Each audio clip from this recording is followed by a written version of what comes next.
Ciencia y espiritualidad, alfabetización emocional. Una mirada crítica al análisis de las emociones destructivas. Mi equipo está conformado por Yudaisy Lara, Yeray G. Reynoso, John Molina y Denise Egañas. Vamos a compartir con ustedes algunas reuniones y debates, diálogos que se establecieron entre diferentes autores, investigadores y que están plasmadas en el libro de Daniel Goleman, Emociones destructivas. Cuando escuchamos algunas de estas emociones, odio, deseo, ignorancia, orgullo, envidia, visiones erróneas, dudas, las asociamos con aspectos negativos. Y si bien es cierto, ha sido entendido así, los autores también nos dicen, ¿verdad?, que cuando calificamos de negativa una emoción, no queremos decir con ello que debamos rechazarla, sino que es negativa en el sentido de que redunda en una menor felicidad, bienestar y claridad, y en una mayor distorsión de la realidad. Es por ello que a lo largo de nuestro planteamiento vamos a ir conociendo el abordaje que hicieron los teóricos presentados en el libro y también las diferentes miradas y opciones que se les puede dar desde el ámbito educativo y las soluciones que se nos presentan de manera tal de que podamos ser más eficientes en nuestro entorno, sobre todo enmarcado en el rol del director. Muchas gracias. Saludos cordiales, queremos compartir con ustedes algunos acuerdos a los que llegaron diferentes investigadores, científicos, guías espirituales, que abordaron las emociones, específicamente las emociones destructivas, a través de una serie de reuniones o conferencias y que pueden ser de gran utilidad en el ámbito escolar. Entendieron o concluyeron que la emoción, desde el punto de vista de la mirada occidental, es algo que pone a la mente en movimiento hacia una acción, bien sea positiva, negativa o neutra, tomando en cuenta algunas preguntas que se iban haciendo, tales como la de Flanagan, que dice de qué manera pueden las emociones facilitar o dificultar ese proceso de convertirse en una buena persona. Al respecto, también Dalai Lama nos planteaba en esa discusión que si es posible lograr una armonía social sin una armonía interna. Y él definía que las emociones nos llevan a adoptar una determinada perspectiva o una visión de las cosas. Dentro de este planteamiento del budismo, las emociones destructivas son aquellas que dañan a los demás o a nosotros mismos. Y esa conclusión la tomaron en cuenta tanto el occidente como el oriente. ¿Qué plantea Ricard en su intervención? Que las emociones destructivas empañan nuestra capacidad de juicio, parcializan nuestros procesos mentales e impiden que la mente perciba la realidad tal cual es. Esto es importante en el ámbito escolar, sobre todo para un director, debido a que si toma decisiones o se relaciona con distintas personas de su comunidad educativa en base a un momento donde está presente una emoción destructiva o negativa, todo esto va a empañar la acción que él pueda ejecutar o las decisiones que pueda tomar. Es por eso que él plantea que es importante accionar en base a las emociones constructivas, ya que se basan en un razonamiento adecuado o acertado y promueven una valoración más exacta de la naturaleza de la percepción, es decir, de la realidad. Que plantea también que hay que tomar en cuenta que esas emociones destructivas son transitorias, es decir, se presentan en el momento en que ocurre la situación, pero luego se van. Entonces hay que aprenderlas a manejar. Dentro de ese manejo plantea como antídoto universal la meditación. Una meditación que permita observar el evento, transformación interna de la persona en relación a esa emoción que está viviendo y entender que la emoción, sobre todo la negativa, tiene poca solidez intrínseca, es decir, no es propia del ser humano o de la mente del ser humano. Nos plantea que también podemos hacer un abordaje en 3 momentos, bien sea después, durante o antes. Después, cuando se investigan las consecuencias que se obtuvieron de esta situación para estar atentos en las próximas oportunidades. Durante el suceso también se puede contemplar la emoción, dejarla fluir y liberar, asociar esa emoción con pensamientos dañinos. Y si hablamos del antes, es no caer en su poder esclavizante, porque si ya conocemos qué puede pasar o cómo yo vivencio esa emoción negativa, entonces no dejar que pase a una acción o a un pensamiento mayor. Algunas consideraciones que podemos tomar en cuenta de que nos plantean estos autores es que algunas emociones, como dice Dalai Lama, son destructivas y las otras positivas. ¿Qué hay que hacer? Minimizar las destructivas y expandir las positivas. Saludos cordiales, queremos compartir con ustedes algunos acuerdos a los que llegaron diferentes investigadores, científicos, guías espirituales, que abordaron las emociones, específicamente las emociones destructivas, a través de una serie de reuniones o conferencias y que pueden ser de gran utilidad en el ámbito escolar. Entendieron o concluyeron que la emoción, desde el punto de vista de la mirada occidental, es algo que pone a la mente en movimiento hacia una acción, bien sea positiva, negativa o neutra, tomando en cuenta algunas preguntas que se iban haciendo, tales como la de Flanagan, que dice de qué manera pueden las emociones facilitar o dificultar ese proceso de convertirse en una buena persona. Al respecto, también Dalai Lama nos planteaba en esa discusión que si es posible lograr una armonía social sin una armonía interna. Y él definía que las emociones nos llevan a adoptar una determinada perspectiva o una visión de las cosas. Dentro de este planteamiento del budismo, las emociones destructivas son aquellas que dañan a los demás o a nosotros mismos. Y esa conclusión la tomaron en cuenta tanto el occidente como el oriente. ¿Qué plantea Ricard en su intervención? Que las emociones destructivas empañan nuestra capacidad de juicio, parcializan nuestros procesos mentales e impiden que la mente perciba la realidad tal cual es.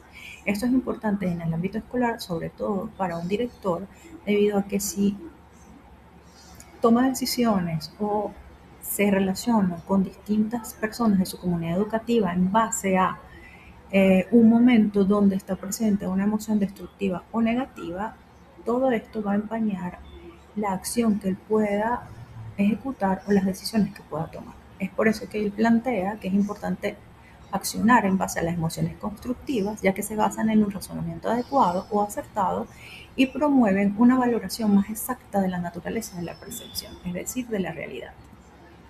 Que plantea también que hay que tomar en cuenta que esas emociones destructivas son transitorias, es decir, se presentan en el momento en que ocurre la situación, pero luego se van. Entonces hay que aprenderlas a manejar. Dentro de ese manejo plantea como antídoto universal la meditación. Una meditación que permita observar el evento, transformación interna de la persona en relación a esa emoción que está viviendo y entender que la emoción, sobre todo la negativa, tiene poca solidez intrínseca, es decir, no es propia del ser humano o de la mente del ser humano. Nos plantea que también podemos hacer un abordaje en tres momentos, bien sea después, durante o antes. Después, cuando se investigan las consecuencias que se obtuvieron de esta situación para estar atentos en las próximas oportunidades. Durante el suceso también se puede contemplar la emoción, dejarla fluir y liberar, asociar esa emoción con pensamientos dañinos. Y si hablamos del antes, es no caer en su poder esclavizante, porque si ya conocemos qué puede pasar o cómo yo vivencio esa emoción negativa, entonces no dejar que pase a una acción o a un pensamiento mayor. Algunas consideraciones que podemos tomar en cuenta de que nos plantean estos autores es que algunas emociones, como dice Dalai Lama, son destructivas y las otras positivas. ¿Qué hay que hacer? Minimizar las destructivas y expandir las positivas, entendiendo también desde la mirada occidental que las emociones tienen una función muchas veces esenciales para la supervivencia, que es lo que nos plantea Ekman.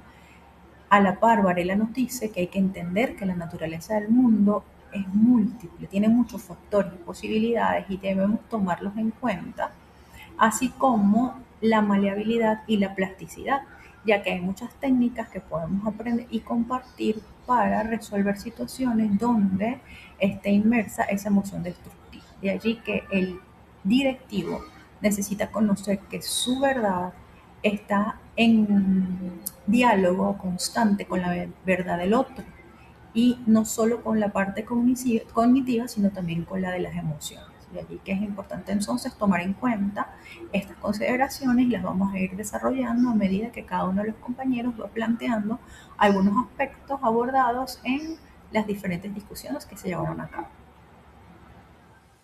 En la vida cotidiana, el desafío consiste en identificar y gestionar las emociones destructivas. Vamos a estar conversando sobre las emociones en la vida cotidiana y cómo poder gestionar ese equilibrio, reconociendo que las emociones destructivas son aquellas que nos hacen daño y hacen daño a otras personas. El equilibrio emocional va más allá de anular los sentimientos. consiste en poder generar y mantener esa plenitud profunda independientemente de las circunstancias externas en las que se vive. Paul Ekman describe que las emociones son vestigios biológicos como parte de un proceso evolutivo del ser humano. Todo proceso evolutivo desarrollado para una supervivencia. Pero también nos indica que las expresiones faciales son universales, ellas son independientes del aprendizaje cultural, lo que nos hace parte de un lenguaje universal, un lenguaje emocional. Igualmente nos describe que hay unas emociones básicas y que a su vez cada una tienen 7 rubros extras, que es lo que caracteriza a la familia de esas emociones. De esta manera tenemos el regocijo, que es la traducción de la alegría, que contiene a su vez otro tipo o una variación de esa alegría, y así cada una de las distintas emociones que se desarrollan. ¿Cómo es el desarrollo de la conciencia para el cambio? Existen 3 puntos que son importantes. La conciencia de la evaluación, que es ese primer juicio que se emite de algo que se ha vivido. Por ejemplo, cuando estamos en una fila y alguien nos tropieza, el juicio va a decir es un maleducado, sin evaluar el contexto en lo que se ha ocurrido. Luego viene una segunda parte que es la conciencia del impulso, que es justamente esa parte rápida donde se produce esa manifestación y es un periodo donde podemos reevaluar lo que está ocurriendo. Es ese escrutinio que ocurre muy rápido pero que escapa aún de la conciencia. Y una tercera parte que es la conciencia de acción, que es donde se detiene, donde se observa la conducta en sí y donde está caracterizado ese periodo refractario, que es donde se encuentra la emoción secuestrada por la amígdala y donde por más información que se le dé a la persona, no hay estado de conciencia que lo permita. Sin embargo, fíjense lo que encontramos aquí. La ventana de la conciencia clínica aparece 0.5 segundos después de que la emoción ha detonado. Y aquí les voy a enseñar esta lámina. Cuando nosotros pensamos o observamos o sentimos a través de algunos de las sensaciones que tiene el cuerpo, porque el cerebro, y es algo que hay que resaltar, no distingue la realidad de lo que no es real. Entonces, cuando percibimos un objeto o un evento, eso no pasa directamente al proceso consciente de la corteza cerebral. El primero viaja a la amígdala, que es la que recibe ese impulso para evaluar las circunstancias. Luego viaja hasta las glándulas suprarrenales que se encuentran en la parte superior de los riñones y ella libera una serie de sustancias que van a viajar por el torrente sanguíneo para retornar a distintas partes del cuerpo y una de esas es a nivel cerebral para actuar a nivel del locus coeruleus, que es el que nos da una respuesta anatómica y fisiológica ante esto que se está desarrollando para después activar la corteza prefrontal o la neocorteza, que es donde se hace consciente y donde se hace racional lo que está ocurriendo. Entonces, fíjense que antes de que nosotros podamos emitir un juicio, ya esa emoción fue percibida por el cuerpo. Pero en paralelo hay la activación del sistema nervioso central y el sistema nervioso autónomo, donde interviene el nervio vago, que transmite la información hacia el sistema nervioso entérico. Él a nivel de sus células, que son estos cuadraditos que vemos aquí, que vemos unos color gris o ámbar pálido y unos rojos. Aquí vemos que son las células del sistema intestinal, donde ellas reciben la información a través del nervio vago y emite una alerta que pasa al sistema inmunológico y él da una respuesta activando una cascada bioquímica que va a la sangre y se libera igualmente por todo el cuerpo como en forma, por ejemplo, de sustancias como la adrenalina. Entonces, noten aquí que es un compendio de estructuras que recibe el cuerpo para después es que se emite un análisis o la parte racional de lo que está ocurriendo en la emoción. La cronología de la emoción destructiva, en general de cualquier emoción, pero lo que nos atañe a la emoción destructiva, tiene estos 5 puntos. Primero, el detonante, que puede ser un evento externo o un pensamiento interno. Después viene la evaluación automática, que es ese escrutinio amigdalino que recibe la información y nos va a generar una respuesta. La amígdala es donde se produce el proceso de protección, de alguna manera, del cuerpo. Ella nos previene. Luego se activa el chispazo, que es esa emergencia somática, que es la percepción del cuerpo. Luego viene el periodo refractario, que es la parte cognitiva, el comprender, razonar lo que está ocurriendo. Y por último, el comportamiento manifiesto, que es ya donde está el daño. Entonces tenemos 3 periodos donde podemos nosotros hacer la intervención consciente. La prevención, a cuando se hace la evaluación de los detonantes a nivel del chispazo, que es donde está el periodo periodo refractario, que es a través de prácticas contemplativas que se puede mirar fijamente ese pensamiento. Y por último, la regulación del periodo refractario, acortar ese periodo para que la emoción no sea destructiva. Entonces, para cultivar el equilibrio emocional tenemos las microexpresiones, la sensibilización somática o la resolución o reevaluación cognitiva a través de métodos como la atención plena, la estructura contemplativa y la respiración consciente. De esta manera les dejo por último esta lámina que dice: el momento cuando cambias tu percepción es el momento cuando reescribes la química de tu cuerpo, porque la química es la que hace el impacto sobre esa respuesta ante la emoción y después que se emite el juicio. Entonces tenemos distintas maneras para abordar todas estas situaciones y poder generar una gestión adecuada de la emoción destructiva. Buenos días, hoy vamos a sumergirnos en la neurociencia de la emoción, un campo que Daniel Goleman ha popularizado pero que tiene bases científicas profundas. Lo primero que debemos romper es el mito de que existe un botón emocional en el cerebro. La ciencia nos dice que no existe un centro único emocional.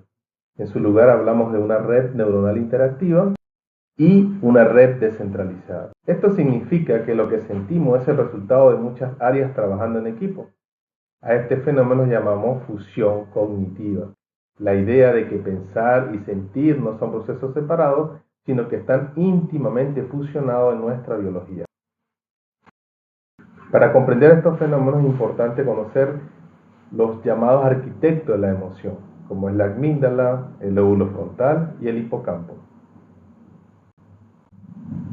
Presentamos el primer gran arquitecto de esta red, que es la amígdala. Imagínela como un bloque de alarma que tiene una misión sagrada: mantenernos vivos. La amígdala no es sutil, su prioridad es la velocidad sobre la precisión. Por eso es capaz de generar una respuesta física antes de que la información llegue siquiera al pensamiento consciente.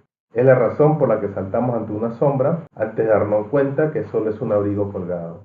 En resumen, la amígdala reacciona antes de pensar. El segundo arquitecto es el lóbulo frontal. Es el centro de la toma de decisiones y el control emocional.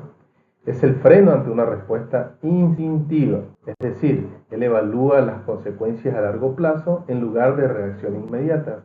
Es el que regula. El tercer arquitecto es el hipocampo, la base de datos del contexto. Es el que permite comparar el entorno con la memoria. Sin embargo, la reacción de la amígdala necesita un marco de referencia, y ahí entra el hipocampo. El hipocampo funciona como nuestra base de datos. Su trabajo es comparar lo que ha estado pasando en el entorno con nuestra memoria. Es el encargado de darnos el contexto emocional. Por ejemplo, si escuchan un golpe fuerte, tu amígdala se dispara.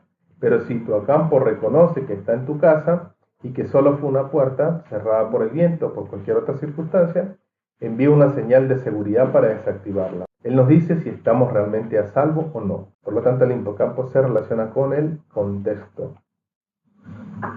Para entender esta arquitectura, es necesario conocer el circuito de amenaza. Primero, la amígdala dispara una chispa inicial, pero luego el hipocampo y el lóbulo frontal entran en una fase de evaluación. Finalmente, el lóbulo frontal ejerce la regulación. Es como el director de una orquesta que decide si debemos seguir asustados o si podemos calmarnos. Un lóbulo frontal bien desarrollado es la base de la inteligencia humana. Entender este circuito Nos permite distinguir entre una emoción sana y un desajuste de la realidad. Observes en la imagen la primera que está relacionada con el miedo. Por ejemplo, es adecuado cuando nos brinda precaución y supervivencia ante un peligro real, pero se vuelve una fobia o un ataque de pánico cuando el circuito falla. Es decir, la amígdala se dispara sin validación del hipocampo. Lo mismo pasa con la tristeza. Es útil para la reflexión, pero si se vuelve un bucle continuo sin un evento que lo desencadene, hablamos de una depresión clínica. La salud emocional no es sentir, sino que lo que sintamos esté ajustado a la realidad. A continuación, la matriz de ajuste emocional. Esta matriz de ajuste emocional nos presentamos por un primer lugar lo que es la emoción base, que es el miedo y la tristeza, seguido del propósito evolutivo, en este caso el miedo, que es la precaución y la supervivencia, y la tristeza, que es reflexión y recuperación. En la otra columna tiene que ver con la distorsión patológica, que en este caso puede ser una fobia o ataque de pánico para el caso de miedo, o una depresión clínica en el caso de la tristeza. Toda esta falla del circuito, en el caso del miedo, involucra lo que es la amígdala, que se dispara sin validación del hipocampo, y en el caso de la tristeza, ese bucle continuo, que es desencadenante. Plasticidad del cerebro. Lo más increíble de todo esto es la plasticidad del cerebro. Nuestro cerebro no es una pieza de mármol terminada, porque él puede aprender, puede modificarse y puede regularse. ¿Cómo? A través de nuevas experiencias tiene el poder físico de cambiar nuestras conexiones neuronales. Obsérvese en la imagen, por un lado tenemos una representación de conexiones neuronales antes de una experiencia y luego después de una experiencia. Entonces se puede observar cómo esa interconexión neuronal ocurre en el cerebro ante una nueva experiencia. Un aspecto relevante del libro es que habla acerca de la inteligencia humana, y es aquí donde encaja el caso de Albert Einstein. Su inteligencia era una mezcla de su base biológica, es decir, tenemos un cerebro biológico, entendemos el punto de vista biológico, pero una vez se involucra el entorno y las experiencias, ocurre lo que llamamos la inteligencia humana. En este sentido nos demuestra que el lóbulo frontal puede fortalecerse. No estamos destinados a ser esclavos de nuestros impulsos, podemos cablear nuestro propio cerebro, ser más inteligentes emocionalmente. A esto se refiere la inteligencia humana, lo biológico más las experiencias del entorno, como el caso de Albert Einstein, que también tenía una parte desarrollada más del lóbulo frontal. La ciencia moderna ha validado incluso filosofías milenarias, al mapear lo que Buda llama los tres venenos: la ira, el deseo y la ilusión. La neurociencia muestra que la ira patológica puede causar atrofia severa en la amígdala y anula nuestra capacidad de prever consecuencias. El deseo insaciable crea disfunciones en el sistema dopamínico similares a las adicciones. Y la ilusión o la ignorancia se define como una distorsión perceptiva de nuestras emociones. Sesgan cómo el córtex procesa la realidad. Estos venenos no son solo conceptos morales, son disfunciones biológicamente demostrables. Finalmente, ¿para qué nos sirve saber esto? El liderazgo escolar es una herramienta de transformación. Un director que entiende cómo funciona la amígdala puede gestionar mejor las emociones de su equipo y mejorar la convivencia. Al crear entornos seguros, estamos actuando directamente sobre el hipocampo. En conclusión, el ser humano tiene la capacidad de cambiar su mente y su comportamiento a través de la neuroplasticidad. Entender nuestra biología, dejamos de reaccionar por instinto y empezamos a dirigir nuestra vida con sabiduría. Muchas gracias. Las investigaciones de James Psai sobre la influencia de la cultura. La cultura moldea nuestra identidad y emociones a través de dos modelos: el yo independiente, que es el occidental, que busca destacar y ser único, y el yo interdependiente oriental, que prioriza la armonía grupal. Esto influye en tres áreas fundamentales: la valoración emocional, mientras el occidente premia el entusiasmo y el éxito personal, que es la alta activación, el oriente valora la calma y la cohesión, que es la baja activación. La cultura dicta cuándo reprimir una emoción para no romper el equilibrio colectivo. En cuanto a la autoestima y la modestia, existe una trampa de interpretación. Para un occidental, la modestia puede parecer una baja autoestima, pero en las culturas orientales es una señal de lealtad y respeto, no de falta de confianza. Los conflictos en el yo independiente prefieren la confrontación directa como sinónimo de honestidad. En cambio, el yo interdependiente opta por la evitación, para proteger la relación, yendo incluso como la ira es un impulso destructivo, sino como una herramienta que solo debe usarse bajo una motivación altruista. El puente entre ciencia y budismo. El libro presenta al budismo no como una religión, sino como una ciencia interna que durante 2500 años ha perfeccionado la observación de la mente. Mientras que la ciencia occidental estudia el cerebro físico, esta metodología utiliza la introspección profunda para transformar los mecanismos que generan el sufrimiento.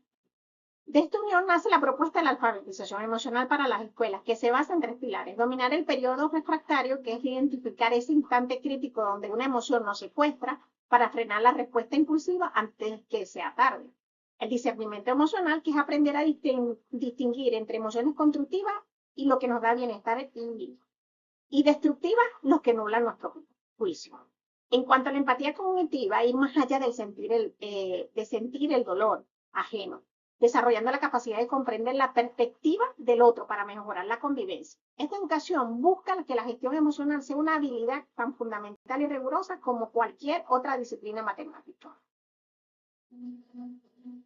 Hablemos ahora de la educación del corazón. Es la propuesta central que surge del diálogo entre el Dalai Lama y los científicos para transformar el sistema educativo tradicional.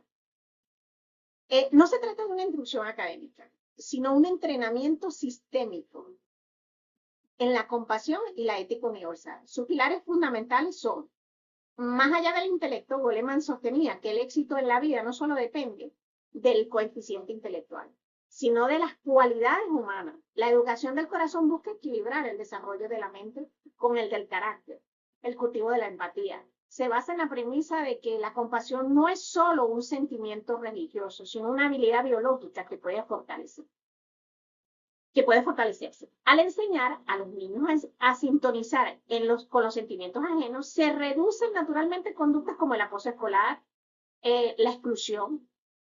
Es de responsabilidad universal esta propuesta, ya que sugiere que al entender nuestra interconexión, por ejemplo, la ecología con el budismo, el estudiante desarrolla un sentido de responsabilidad no solo hacia su círculo cercano, sino hacia la sociedad y el planeta. La calma es la base.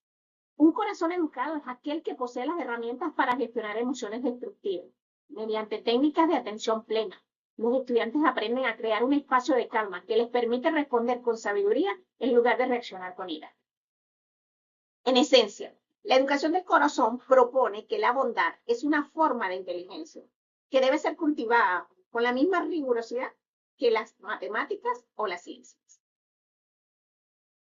El programa PAX fue diseñado por Max Greenberg, es uno de los modelos más exitosos de alfabetización emocional citados en el libro. Su objetivo es convertir el aula en un laboratorio de autogestión y empatía a través de herramientas prácticas. Por ejemplo, la técnica de hacer la tortuga. Se utiliza con niños pequeños para el control de la impulsividad y la ira. Es cuando un niño se siente que va a reaccionar de forma agresiva o desbordada, se le enseña a desplegarse en su caparazón. El niño cruza sus brazos sobre el pecho, encoge los hombros y mete la barbilla simulando una tortuga. El gesto físico actúa como un freno biológico que interrumpe la respuesta de lucha y huida, permitiéndole respirar profundamente y calmarse antes de actuar. En la técnica del semáforo es un esquema visual y cognitivo para la resolución de conflictos que guía al estudiante en 3 etapas. Primero, luz rojo, alto, tranquilízate, piensa antes de actuar. Es el momento de nombrar la emoción que se siente. En la luz amarilla, reflexiona. ¿Cuál es el problema? ¿Qué soluciones hay? Se evalúan las posibles consecuencias por cada opción. Y en la luz verde, adelante. Elige la mejor solución y ponla en práctica. ¿Cuál es el papel vital de los maestros? Pues el docente deja de ser un mero instructor de datos para convertirse en un modelo de inteligencia emocional. El maestro no castiga la emoción, la ira o la tristeza, sino que ayuda al niño a identificar y validarlo, guiándola hacia una conducta adecuada. Un maestro que con un corazón educado transforma el ambiente de un aula, reduciendo el estrés y permitiendo que la neuroplasticidad trabaje a favor del aprendizaje. El maestro es un guía al aplicar estas técnicas. Ayuda a los niños a fortalecer sus funciones ejecutivas, lo que a largo plazo se traduce en mejores ciudadanos y seres humanos más resilientes. La conciencia no es algo estático, sino un proceso entrenable. Gracias a la neuroplasticidad, el cerebro se reorganiza físicamente. con la experiencia. Como explica Richard Davidson, la felicidad y la compasión no son rasgos fijos, sino habilidades que se fortalecen, como un músculo en la corteza prefrontal izquierda. Esta transformación mental impacta directamente en nuestra salud. Mientras el estrés libera cortisol y debilita nuestras defensas, las prácticas de calma refuerzan el sistema inmune, convirtiendo el equilibrio emocional en un auténtico escudo biológico. El caso de Matthew Richard, el jefe feliz, es la prueba definitiva. Al meditar en la compasión, sus niveles de actividad cerebral en zonas de bienestar superaron todo registro previo. Su cerebro es la evidencia de que la ciencia interna puede transformar radicalmente nuestra arquitectura emocional hacia una resiliencia extraordinaria. El Dalai Lama propone una ética secular que no depende de ninguna religión, sino de la biología y la razón. Se basa en que todos los seres humanos compartimos el mismo deseo de ser felices y evitar el sufrimiento. Esta ética utiliza la compasión universal como una herramienta pragmática para la supervivencia de la especie, fundamentada en nuestra independencia biológica. Como resultado de estos diálogos nació el proyecto de equilibrio emocional, un programa de entrenamiento diseñado por Paul Ekman y Alan Swart. Este proyecto combina la psicología occidental en mapas de las emociones con la técnica de meditación budista, que es la atención plena y la calma. El objetivo es que cualquier persona, independientemente de sus creencias, pueda reducir su reactividad emocional, ampliar el espacio entre el impulso y la acción y cultivar ese bienestar mental duradero. Por último, les dejo esta reflexión de Eckhart Tolle. Mira un árbol, una flor, una planta. Deja que te enseñe lo que es la quietud.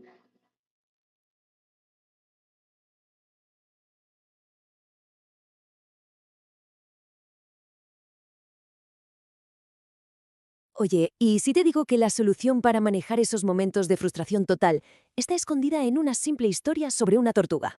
Suena un poco raro, ¿no? Pues vamos a meternos de lleno, porque vamos a descubrir una técnica que de verdad es sorprendentemente poderosa, una que nos enseña cómo pasar de esa reacción impulsiva al control consciente. Y es que todo arranca desde aquí, de un principio que es fundamental. No se trata tanto de lo que nos ocurre, sino de cómo elegimos nosotros plantarle cara. Esta frase, la actitud lo cambia todo, es el corazón de nuestra reflexión de hoy. Es la idea de que nuestra perspectiva, lo que pensamos por dentro, tiene el poder de transformar nuestra realidad por fuera. Claro, y esto nos pone en una encrucijada, con dos caminos que no pueden ser más diferentes. Por un lado, tenemos lo que el material original llama la actitud de lechuga mustia. Hay que imaginárselo, algo decaído, sin vida, que solo reacciona. Es cuando vamos por ahí de mal humor, enfocados solo en lo que ha salido mal. Y por otro lado está la actitud de alegría, ser proactivo, amable, centrarse en encontrar soluciones. A ver, no podemos elegir el color de nuestros ojos, pero sí podemos elegir qué actitud tomar cada día. Y vamos a ser realistas, que nadie está feliz todo el tiempo. Todos, absolutamente todos, tenemos momentos malos, días de esos en los que las cosas pues simplemente no salen bien. El punto crucial no es evitar estos momentos, porque son inevitables. La verdadera clave, el factor que de verdad marca la diferencia, es cuánto tiempo dejamos que esa negatividad se quede con nosotros. El drama pasa, pero la elección que hacemos después es lo que importa. Bueno, y para ilustrar todo esto vamos a analizar un caso de estudio muy particular, la historia de una pequeña tortuga. Pero ojo, no la veamos como un simple cuento, sino como el reflejo de una lucha muy real contra la frustración y la pérdida de control, una lucha que seguramente a muchos nos resulta familiar. Lo que es realmente interesante aquí es cómo esta tortuga estaba atrapada en un círculo vicioso. Se enfadaba muy fácilmente, lo que la llevaba a pelear. Esas peleas, claro, hacían que sus compañeros la excluyeran. La exclusión la hacía sentir aún más furiosa y triste, y como no sabía cómo manejar esos impulsos, pues el ciclo volvía a empezar. Una espiral hacia abajo, vamos, alimentada por reacciones totalmente descontroladas. Y en este punto de desesperación, la pequeña tortuga expresa un sentimiento que es universal. Esta pregunta, ¿qué puedo hacer?, es el grito de alguien que se siente impotente, que ha intentado cambiar sin éxito y que siente que ha perdido la batalla contra sus propias emociones. Es justo el momento antes de encontrar una nueva estrategia. Y la estrategia llega de la mano de una tortuga más vieja y sabia. La solución que le ofrece no es externa, no depende de que los demás cambien. La solución está literalmente en su interior. El secreto es usar su propio caparazón. Una metáfora brillante de cómo encontrar un refugio dentro de nosotros mismos. Entonces, ¿qué es exactamente el caparazón en términos prácticos para nosotros? Pues es una técnica. Es la creación deliberada de un espacio mental, una pausa estratégica entre el estímulo que nos provoca y la reacción que emitimos. Es un lugar para calmarse, pensar con claridad y retomar las riendas de la situación. Lo mejor de esta idea es que no es algo abstracto. Se puede desglosar en un método claro y práctico.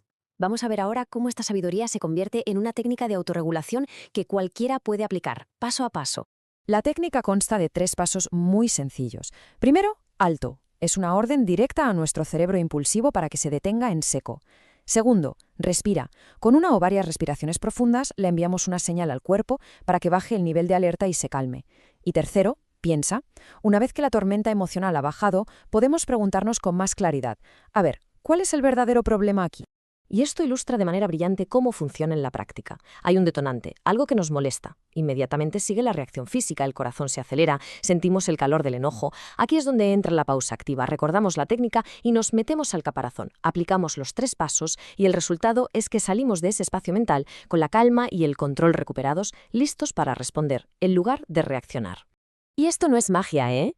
Es práctica. La tortuga no lo logró a la primera, tuvo aciertos y errores, pero con la repetición constante aprendió a controlarse. Y los resultados a largo plazo son la verdadera recompensa: mejores relaciones sociales y una mayor capacidad para disfrutar de la vida, porque ya no se es esclavo de los propios impulsos. Vale, salgamos del cuento y volvamos a nuestra realidad. ¿Cómo aplicamos esto? Ese caparazón es la pausa que hacemos antes de responder un correo electrónico irritante. Es la respiración profunda que tomamos en medio del tráfico. Es el momento de silencio antes de continuar una discusión personal. La técnica es la misma, solo cambian los escenarios. Así que esto nos lleva a una pregunta para reflexionar. Cuando las cosas se ponen difíciles, cuando sentimos que la frustración nos desborda, ¿cuál es nuestro mecanismo de pausa? ¿Tenemos un caparazón personal al que recurrir? Quizás sea salir a caminar 5 minutos, escuchar una canción o simplemente cerrar los ojos y respirar. Y con esto volvemos al principio, pero con una comprensión mucho más profunda. No tenemos control sobre los eventos externos, sobre las acciones de los demás o sobre los imprevistos. Ese no es nuestro poder, pero siempre, absolutamente siempre, tenemos el poder de elegir nuestra respuesta. Ahí reside nuestra libertad y nuestra fuerza. Y para cerrar, quedémonos con esta idea, que es muy potente. La crisis del momento, la discusión, el problema, todo eso es temporal, es drama que eventualmente se disipa. Pero la elección que tomamos en ese instante, la decisión de reaccionar con ira o responder con calma, esa elección y sus consecuencias permanecen con nosotros. La elección es lo que realmente nos...